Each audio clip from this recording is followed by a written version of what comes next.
कमी पडल्याने धान्य फळे व फुले कमी मिळतील. आग आणि चोर यापासून लोकांना त्रास होईल. रोगराई वाढून लोक सुखी होणार नाही. मेघाधिपती शुक्र असल्याने पाऊस चांगला पडून धान्य मुबलक होईल आणि संपत्ती वाढेल. लोकांना सुख समाधान मिळेल.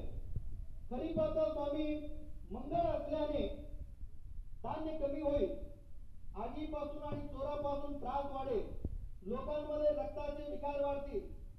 रथाचा अधिपती गुरु आहे म्हणून पाऊस चांगला पडून पाणी भरपूर मिळेल. केशर, कापड, फळे हे विपुल मिळतील. ऊस, चंदन व सोने मुबलक मिळेल. रवी स्वामी रवी असल्याने पाण्याची टंचाई होईल.